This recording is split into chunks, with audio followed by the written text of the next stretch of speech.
الرحمن الرحيم رب اشرح لي صدري ويسر لي أمري واحلل عقدة من لساني يفقه قولي.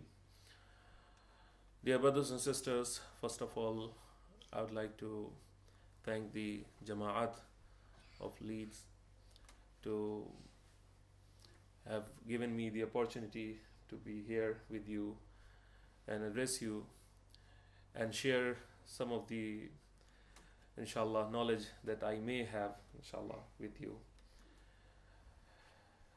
Secondly, tonight is the first night of Mahe Muharram. Inshallah, tomorrow is the first day of Muharram 1436 AH.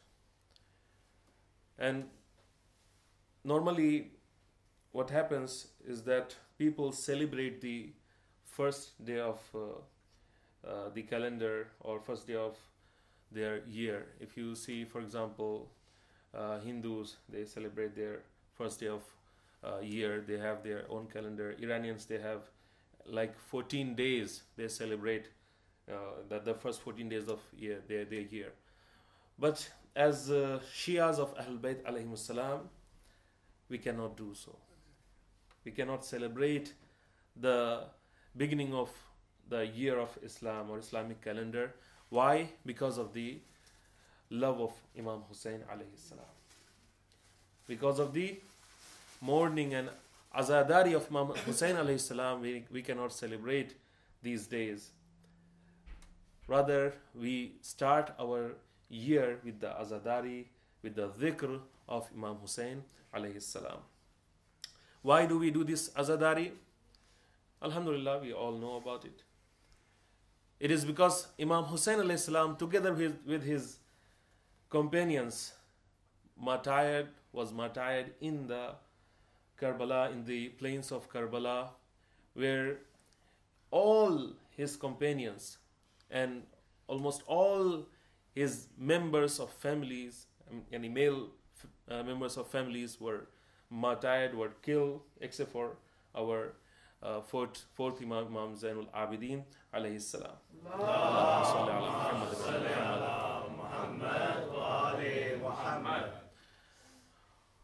So inshallah, there are certain things that we want to share before we start our proper lecture or program.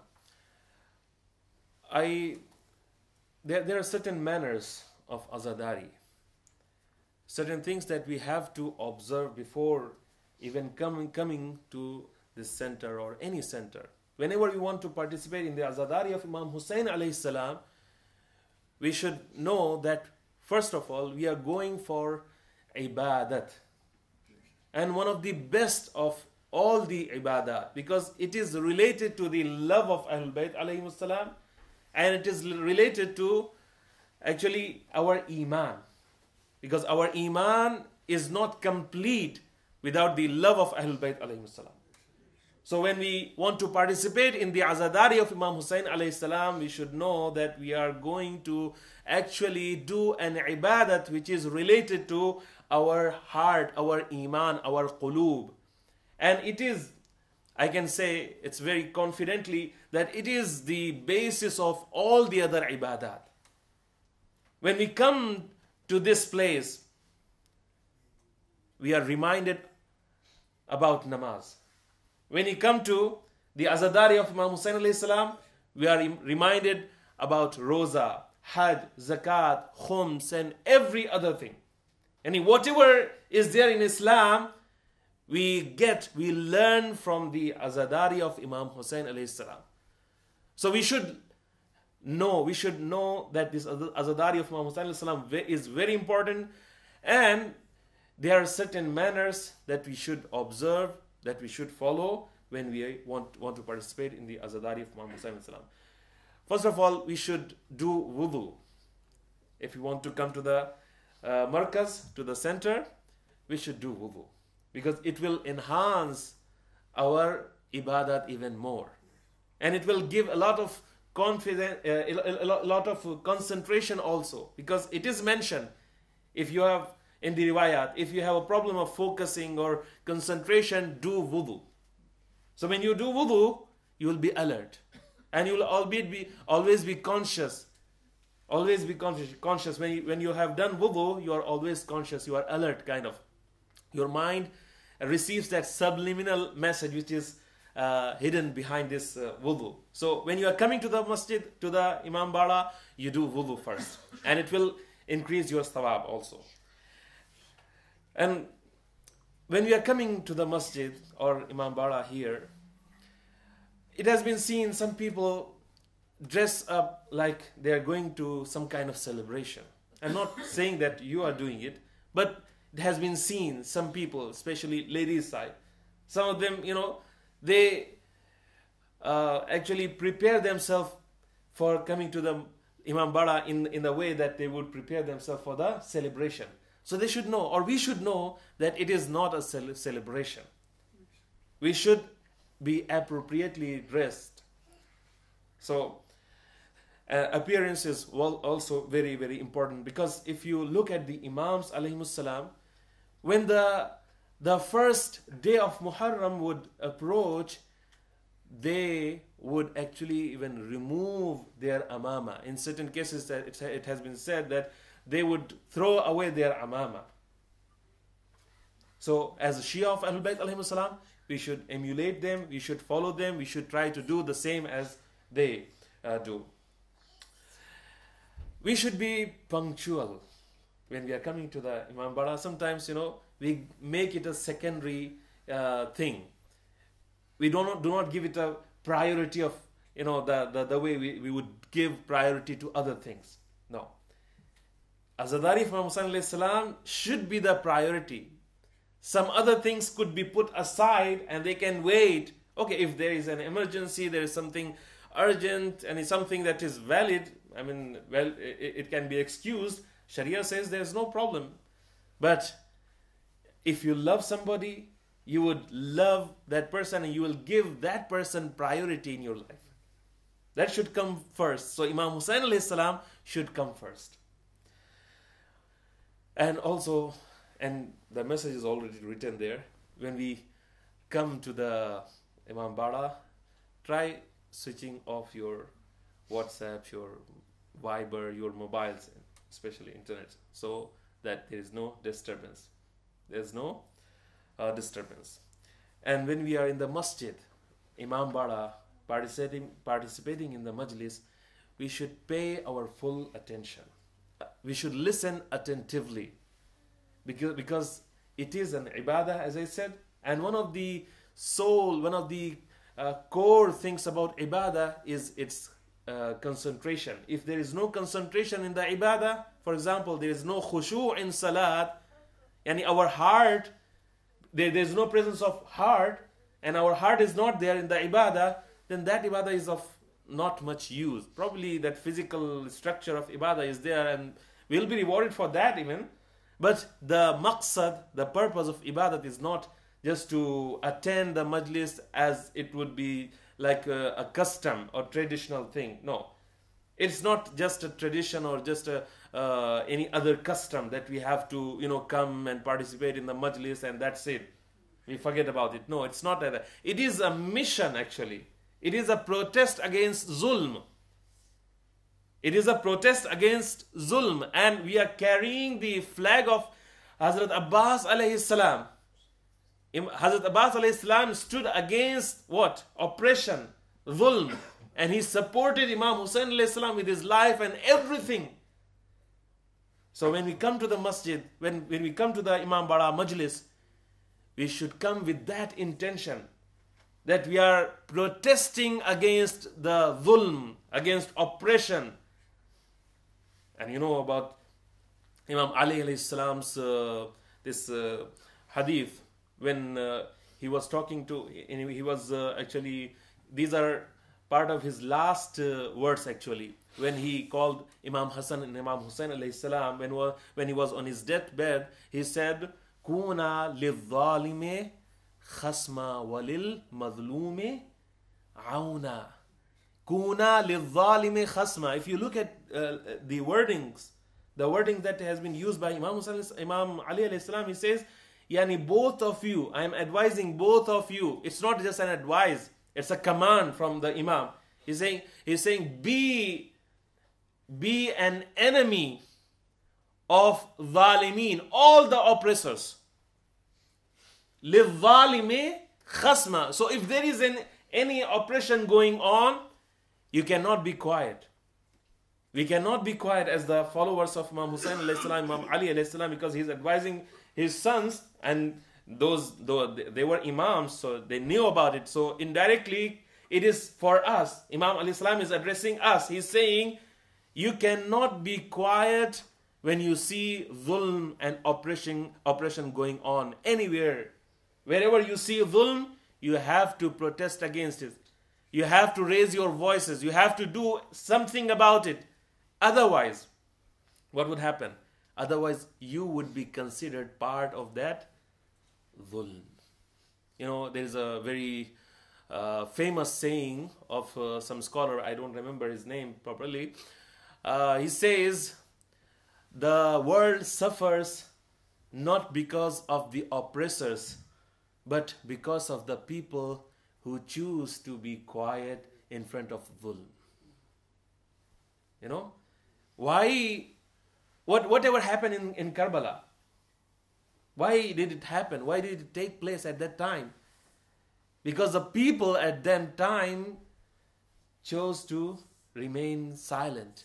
Everybody was thinking about himself, about his family. Okay, what would happen to my family? This Khalifa or this ruler would do this to me or to my family or whatever. And then everybody was thinking the same way. And Imam Hussain al-Islam and his companions were killed. His family was, killed in Karbala.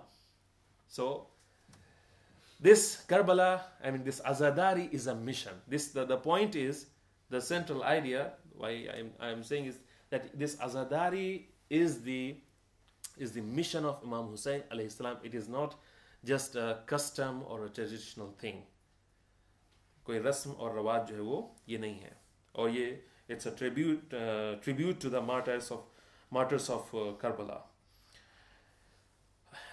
At the same time, we have been asked to cry on the Imam Hussain alayhi salam's afflictions and whatever he went through. Whenever we hear about his masaib, we should try to cry. We have been asked to cry, and if we cannot cry, Imam Sadiq alayhi salam says,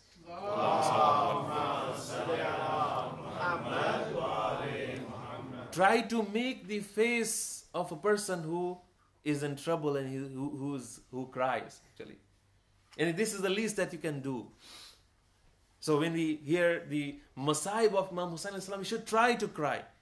Make sure that we cry. And it has been mentioned in the riwayat, there are people who cannot cry. Inshallah, we'll discuss these things later in the majalis, inshallah, in detail. But I want to give you a glimpse of what it is. A person cannot cry because his heart becomes hard. He is hard-hearted.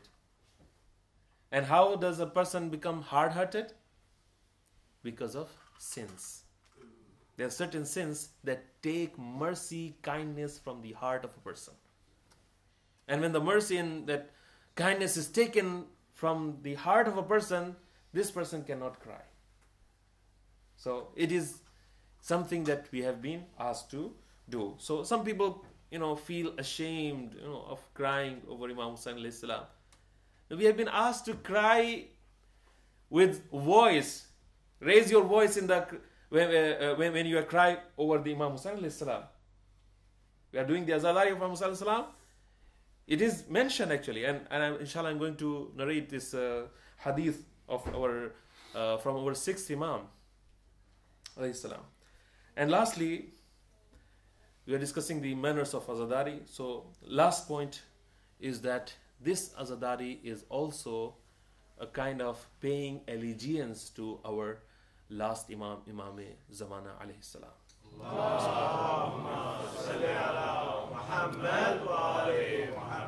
We are paying the bay'at to our Imam of the time.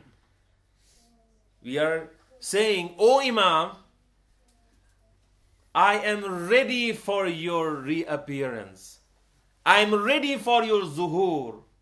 I am not sitting quietly. I am doing something. I am preparing myself for your zuhur." And this azadari is that makes us ready for his coming. So when we are coming to the azadari of Imam Hussain alayhi salam, we are paying bay'at to our Imam. We are giving our hand in his hand, and we say, "Oh, our Imam, my neck is for you. I mean, I am ready to sacrifice myself or whatever belongs to me for you." So this azadari, that is what prepares us for that. Okay. Now the topic that I have selected for our 12 majalis, inshallah, is the Sifatul Mu'min. Sifatul Mu'min means characteristics of a mu'min and Shia. Characteristics of a mu'min and Shia of Ahlul Bayt alayhim salam, according to Quran, according to the Ahlul Bayt alayhim salam. So when we call ourselves as Shia of Ahlul Bayt alayhim salam, as followers of Ahlul Bayt alayhim salam, and we consider ourselves mu'min, we should look at the opinions of our Imam. What our Imams are talking about this Iman and being mu'min and Shia of Ahlul Bayt alayhim salam. There are literally tens of, hundreds of ahadith, I would say. Hundreds of ahadith are talking about the sifat, characteristics, qualities of a mu'min and Shia of Ahlul Bayt alayhim salam. Inshallah, I'll give you a very short synopsis of what, inshallah, coming in our next coming lectures. But I want to mention a very important point. That is, we should know that these majalis are dars and tadhakkur and maw'idah. There is a dars, there is tadhakkur, there is maw'idah. I'm sure many of our brothers know about it, but for our young brothers, probably they will not know the difference between dars, tadhakkur and maw'idah. Dars is translated as lesson in Arabic, in English. Dars in Arabic is lesson in English. When we are talking about dars, we are talking about, normally what happens is madrasa.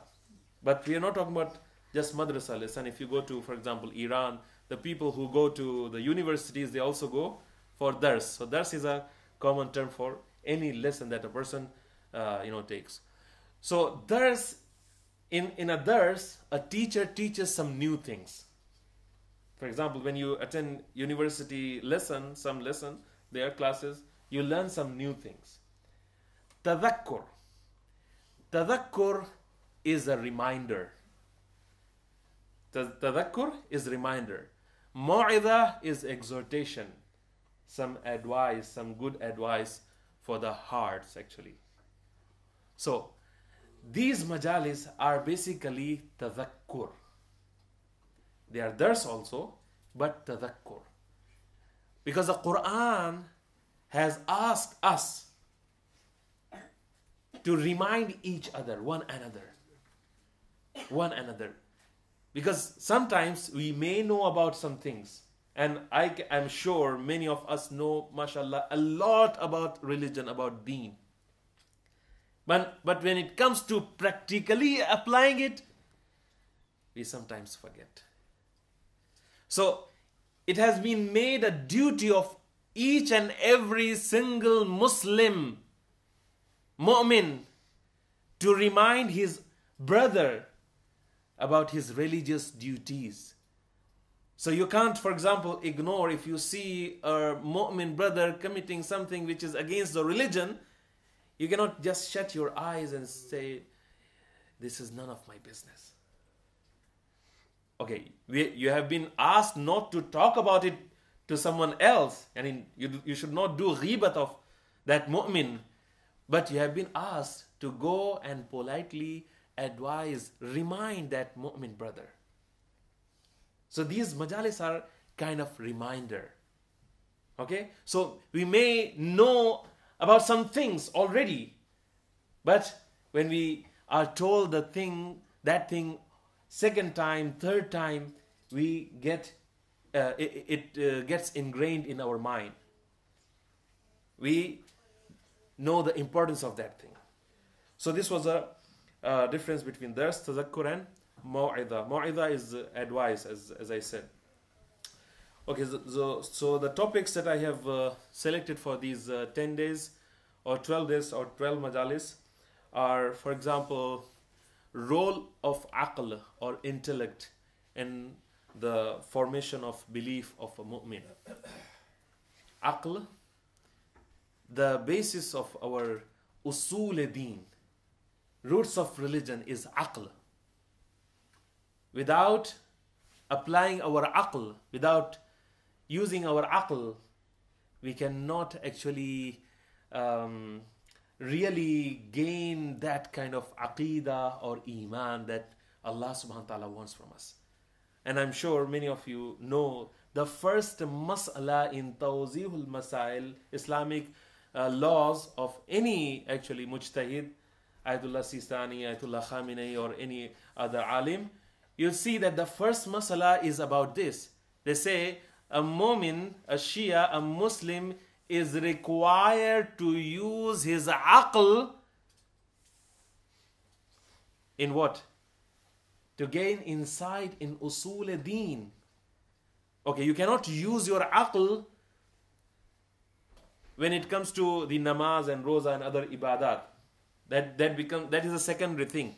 The foundation of religion is tawheed, for example, oneness of Allah subhanahu wa ta'ala, nubuwat, adl, imamat, and qiyamat. So these five, these usul-e-deen, we have been asked to actually know about them or learn about them using our aql. Because if I am not convinced from inside, my namaz, my roza, my hajj, my zakat, etc. would not carry that weight. Because the conviction is not there. A person is in doubt. He is doing those amal, but his heart is not there. And why is the heart not there? Because the person is not convinced from inside that these things that he is performing are good for him. So we have been required to use our aql. Requirement. And if you look at our books of ahadith, you would see that our books of ahadith, the first chapter in them is about aql. So we'll discuss aql. Secondly, when we would use inshallah our aql, inshallah, the natija, the result of using our aql is ma'rifat of Allah subhanahu wa ta'ala. Recognition of Allah subhanahu wa ta'ala. Awwaluddin ma'rifatul jabbar. I think you would have heard this hadith. Awwaluddin ma'rifatul jabbar. Yani the first thing about religion is to recognize your Allah, your creator. If you don't know about your creator, your Rabb, who created you, who is providing for you, actually he is sustainer. And you know about the meaning of Rabb. Creator, Khaliq, is the person who creates something and that's it. But the Rabb is somebody that not only creates that thing, but constantly keeps on creating that thing and keeps that thing alive. So it's not that Allah subhanahu wa ta'ala created us and left us. No. We would not be existing without His constant creation. So we are constantly being created by Allah subhanahu wa ta'ala. So when we are breathing,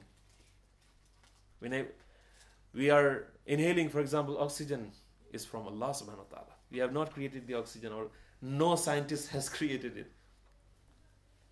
So if it was in the hands of people, these scientists and these people, scholars, would not be worried about this, pollution of this earth.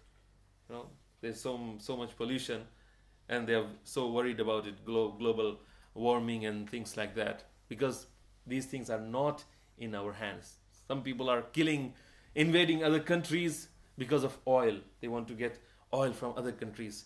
So if they would have they would have the capacity to create oil, they would not go and invade other countries. So these are the evidences and proofs that these people are not the creators. The creator is somebody else, and he is the and whose marifat we have been asked to acquire. After aql and after the marifat, we get iman. After aql we get marifat, and from marifat is iman. Iman is the result of that marifat. When you know somebody, that conviction, that knowledge, that recognition is actually marifat, and this is related to our aqidah. When we talk about aqidah, we are talking about these things. And then inshallah we'll discuss the result of this iman. The result of this iman is muhabbat of Allah subhanahu wa ta'ala.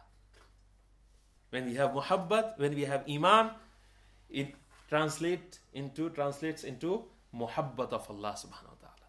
So walladhina amanu, yani those who are mu'min, they are shadid, very strong in the love of Allah subhanahu wa ta'ala. They have a very strong love of Allah subhanahu wa ta'ala. And that love of Allah subhanahu wa ta'ala is the result of their iman. Now, when you have muhabbat of somebody, obviously you would do dhikr of that person. Dhikr means remembering. So when you love somebody, you remember that one, that somebody. Okay. So when you love Allah subhanahu wa ta'ala, you would remember him. So dhikr ilahi is one of the characteristics of a mu'min. This is directly connected to the iman and ma'rifat of a mu'min. And then insaniyat, Urdu mein hum kehte hain insaniyat, kindness, musawat, equality, fairness, adl, all these are related to iman. And one of the characteristics of a mu'min is that he fulfills the rights of other mu'min brothers. So huququn nas.